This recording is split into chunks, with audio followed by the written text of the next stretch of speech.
vous raconter une histoire. Enfin, moi, c'est quelqu'un de là-bas qui me l'a dit, au Luxembourg, il y a 15 jours. Une personne, un individu coûte 57 centimes d'euros pour sa santé à l'Union européenne. Une vache, dites un prix. 60 1 euro. 1,30. Bon, allez, je vous le dis tout de suite. 1500. Ouais, 1500, ça fait 3 fois plus cher. Bon, en fait, après, c'est de l'argent qui est dépensé par les États, mais bon, c'est pour vous dire que parfois, on peut effectivement marcher sur la tête. Tout ça pourquoi? Parce qu'on est encore une fois dans une communication qui est un petit peu bizarre. Donc, je vous disais, les institutions, elles sont à la recherche de nouveaux moyens pour faire que les gens communiquent plus efficacement. Et il se trouve que, bon, j'ai aussi une formation en thérapie psychocorporelle et quand j'étais plus jeune, j'étais prof de yoga. Donc, je comprends un petit peu ces choses-là. Il se trouve que maintenant, ils demandent beaucoup plus de faire des choses qui ont trait à faire bouger les gens. Vraiment les faire bouger, c'est-à-dire que parfois, moi, j'ai des salles entières avec des gens qui sont en jogging, si vous voulez, alors qu'en fait, sont les execs de la Commission européenne. Bon, et ça, je trouve ça excellent, parce qu'on est en train de se ramener dans soi et soi, vous voyez. Et ça, c'est le premier truc de départ, c'est si on n'est pas véritablement connecté à soi, eh ben, on fait les trucs de manière automatique. Et ça, c'est un gros problème, parce qu'on arrive au boulot, et tout de suite, on se met dans une espèce de mode automatique. Et quand on arrive au boulot et qu'on se met dans un mode automatique par rapport à la communication avec les personnes, on a encore un problème, parce qu'on est dans l'automatisme. Cette personne-là, je l'apprécie, cette personne-là, je l'apprécie pas, ou peu importe. Donc, je reprends. Ici, on a vu communication entre soi et soi. Le message ici, il est très simple. Est-ce que je suis que dans ma tête, ou est-ce que je suis ailleurs? Et ça, il y a un indicateur qui est très fort. Si vous dites, oh là là, il faut que je me dépêche, j'ai besoin de faire du boulot, vous êtes dans votre tête, le reste, il n'est plus là. Donc vous êtes en train de marcher sur une patte. Vous savez très bien pourquoi on dit aussi que finalement on n'utilise que 10% de notre cerveau. Il y a des gens qui sont là en disant oui, moi je suis très fier, j'utilise 10% de mon cerveau. C'est vrai. Et en fait, on pourra en utiliser beaucoup plus dans la mesure où on se met un petit peu plus dans cette connexion-là. La deuxième partie maintenant, c'est avec les autres. Bon, avec les autres, c'est aussi...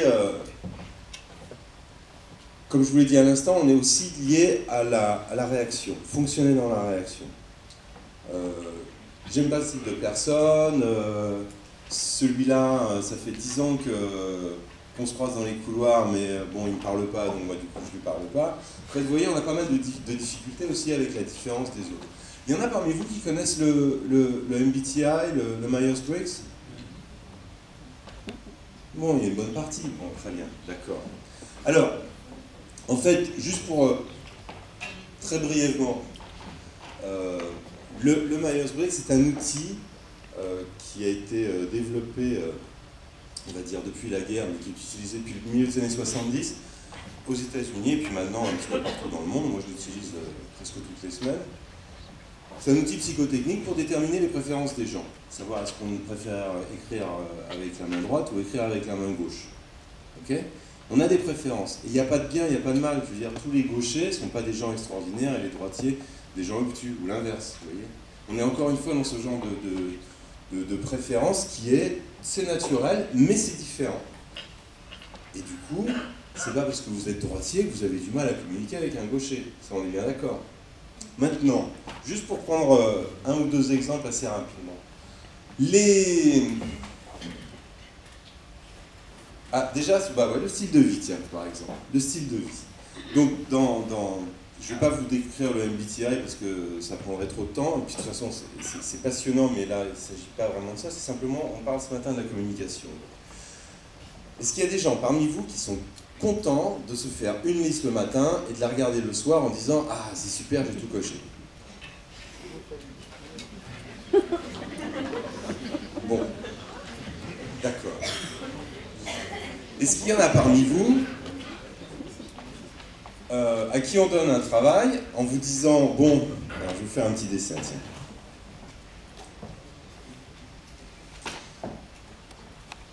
On vous donne un travail, et donc on vous dit dans 3 semaines, il faut être là.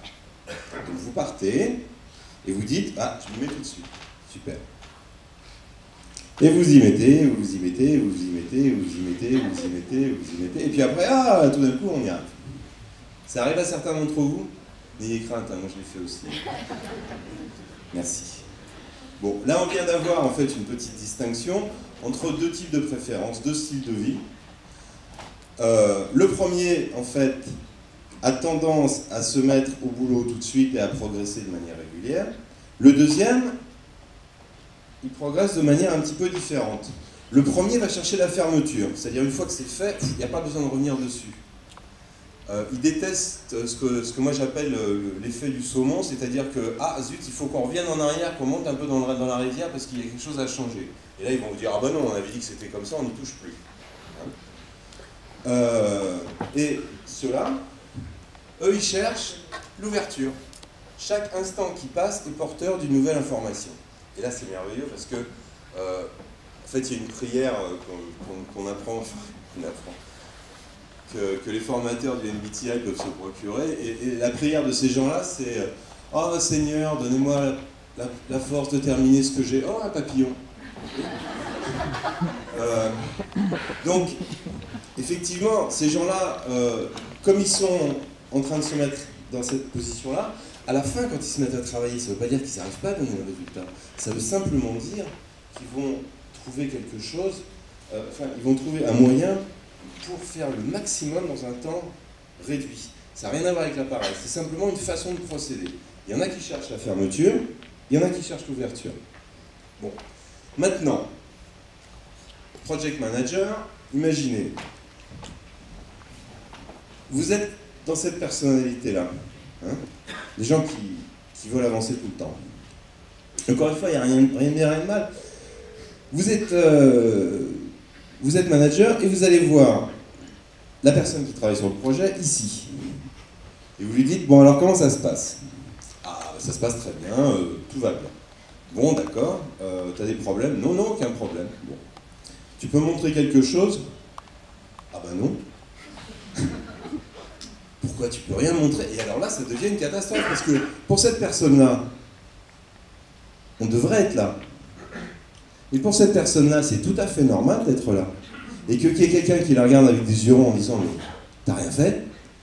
C'est super culpabilisant, mais c'est en plus très très déstabilisant parce qu'on se demande « mais qu'est-ce qui se passe ? Je suis complètement dans mes clous à moi. » Et vous voyez les différentes perspectives, ce que ça donne dans la communication avec les autres. Il suffit d'avoir des perspectives différentes pour rentrer dans nos automatismes parce qu'en fait, on voit le monde avec nos yeux à nous. Et là, en fait, ce dont je vous parlais tout à l'heure, la communication entre soi et soi, c'est la communication entre... c'est la réalité qu'on se fait de nous-mêmes ou est-ce qu'on passe en automatique. Ici, c'est la réalité qu'on se fait des autres.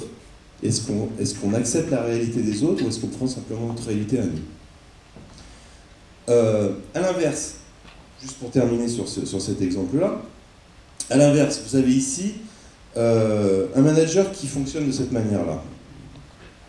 Et une personne qui travaille sur le projet qui fonctionne de cette manière-là. Le manager ici, il va dire « Ah, j'ai une idée excellente ce matin. » Ou alors il s'est passé un nouvel événement qui vient influer sur le projet. Il faut qu'on change quelque chose. Cette personne-là, elle va être très très déstabilisée aussi. Elle va dire « Mais attends, là, j'ai presque fini de construire mon mur en fait, vous voyez. Et puis là, vous êtes en train de dire « Il faut retirer les parpaings au milieu. » C'est pas possible. Vous comprenez un petit peu la distinction qu'il peut y avoir entre...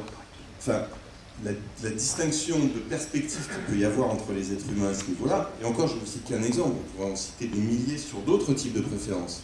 Est-ce que vous prenez l'information par les sens ou par l'intuition? Est-ce que vous êtes dans l'extraversion? Vous avez vraiment besoin de vous exprimer? Ou est-ce que vous êtes dans l'introversion? Il ne faut surtout pas vous mettre dans un open space? Est-ce que vous êtes en train de respecter vos besoins par rapport à ça? Donc si vous voulez, là encore une fois, on parle de ce type de communication.